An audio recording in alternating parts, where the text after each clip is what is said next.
Draya, 39 years old, just announced on her Instagram that she is pregnant with the 22-year-old Jalen Green's baby. Now, Jalen Green is a shooting guard for the Houston Rockets, signed back in 2021 a contract for $40.8 million. People are saying that she's a predator for getting with a young man, who is closer to her son, her oldest son age, than to her own age. I'm a strong believer that if you are of the age of 21 years or older, that you have every right to be with whomever you please, as long as that other person is also over the age of 21. Now, with what we know about the frontal cortex of the brain, one doesn't really fully develop mentally until they're about the age of 25 years old. What's important is people feel as though Draya is a predator for getting with such a young man. Why is that? Why is it that people feel that way? People feel that way because here you have this young prospect that has signed a contract for multiple millions of dollars. Now, as we know, that could turn on a light switch in a lot of women's minds. And next thing you know, they're thinking, hey, here's an opportunity to snag a bag. Here's where the major issue lies, is with his age. Now, if this was a guy who was a seasoned NBA player, somebody in their late 20s, early to mid 30s, you wouldn't think much of it. Hey, he's been in the game long enough to know exactly what it is that he's signing up for when it comes to these women. When you got somebody as young as Jalen Green here, who just turned 22 a month ago tomorrow, and you're 39 years old, people are going to be looking at you like you don't have his best intentions at heart. Now, here we have this 22-year-old who's fresh into the league, and he probably hasn't had a whole lot of opportunity, to be honest, with women, because of the fact that he had to put his head down and grind to get into the position that he's in. If he was out there running them streets, it's a slim chance that he would have made it to the league. But he did. And out of the thousands, if not millions of people that want to join the league each year, only roughly around 30 get an opportunity during each NBA draft season. And because of those factors, that's the reason why people feel as though Draya is a predator. He's young. He hasn't had a lot of opportunities with women. He's gotten to the bag. There's a strong possibility that she wants a part of that bag too, in order to continue to sustain her lifestyle and reputation. These aren't my words. The internet talks, and that's how majority of them feel. I'm 31. I don't have any kids. I got a credit score of 803 exact. Recently pulled. I have 2 paid off cars. I'm about to close on my first house this year in May. I'm not toxic at all. I got a big booty. I'm releasing an app on iOS and Android. I work hard. I'm not clingy, but I'll always make sure my partner feels appreciated. Okay, so I don't cook, but I can. I can learn. And it's not like I don't know how to cook, but I just don't cook as much as I should. I'm probably not as feminine as the average feminine female, but I wear heels. I dress up. I just feel like I have a very dominant personality. I'm 5'8" in my head, but 5'4" on paper. I've never actually lived with a partner before.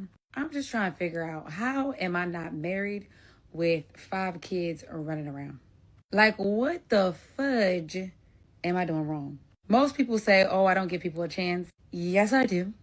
I have boundaries, though. And I don't let people me over, I'm going to say more than 3 times, because I give chances. I even give you a second chance. But it's so easy for me to just walk out once you start playing with me. But I still don't understand how I'm still single. When it comes to this young lady here, truth be told, I believe her only problem is, and it's the problem that majority of us are having, is that the market, the dating pool, is trash.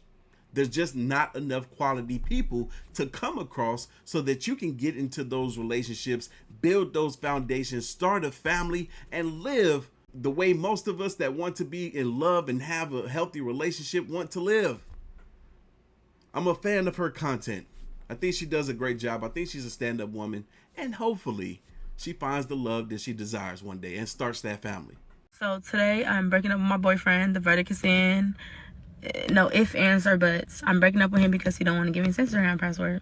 I don't give a fuck what nobody has to say about it, because if you have the key to my house, if you are eating up my food, if you are using my car, and you with me 24/7 that you claim, and all this and the third, you claim you don't really got time to mess with nobody, blah, blah, blah, blah, blah. But yet, you was blowing up my DMs, and I'm asking you for your Instagram password, and you talking about some, you just want to be in my life. and you really fighting hard to keep that Instagram password, baby, you can have it. One thing about it, it's Friday. I have a date Saturday. Not with him. Set up, planned. I'm ready to go, baby. I'm ready to be outside. Please, please, please. Keep your password. Your belongings are coming, and give me what belongs to me. Give me my key. Give me all of it, baby. Because at the end of the day, keep it. And this young lady is a prime example of what I mean by the dating pool is trash. She let her boyfriend move in with her, eat her food, and because of her own insecurities around him being faithful or not, she decides that she wants to leave him because he doesn't want to give up his password to his personal Instagram account. He shouldn't have to. If she feels as though he's being unfaithful, she should sit down and have a conversation with him and find out the truth. And if he tells her otherwise, only for her to feel like he's still not telling her the truth, if she doesn't have any proof or evidence, then maybe she needs to take a step back, look a little deeper, try to understand why it is that she feels without a doubt that he is cheating on her, because maybe it's her intuition, and sometimes intuitions are right. Let's be honest.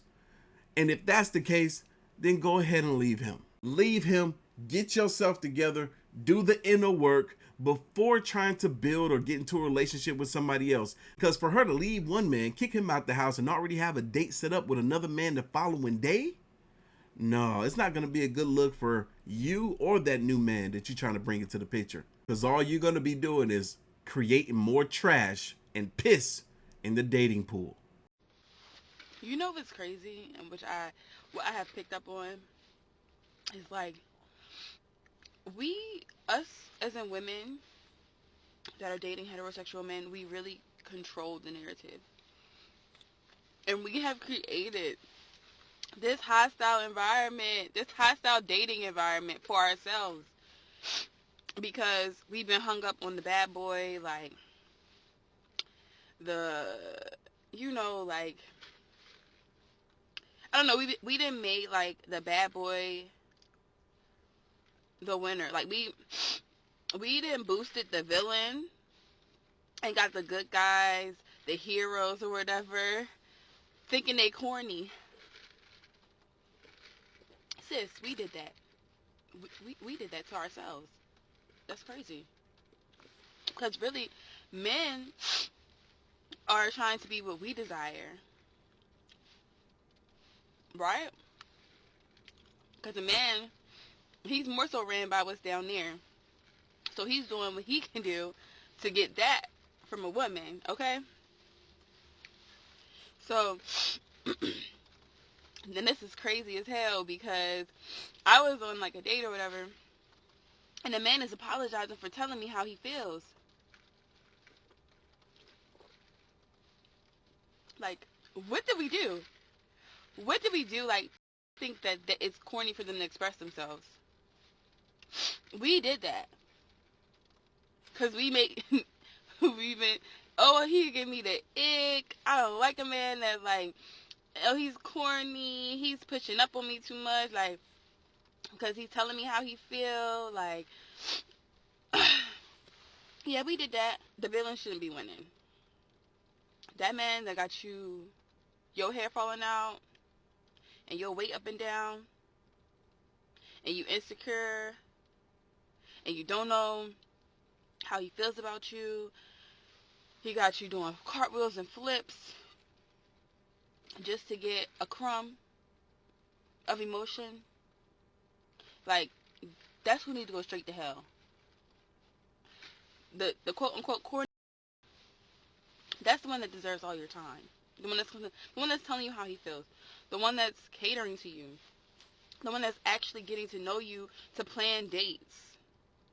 And that's why it's so backwards right now. And that's why dating is because we have convinced the men that being the bad boy, being disrespectful is what turns us on, which what we want to deal with. We want to deal with drama. Like, I don't want to deal with drama.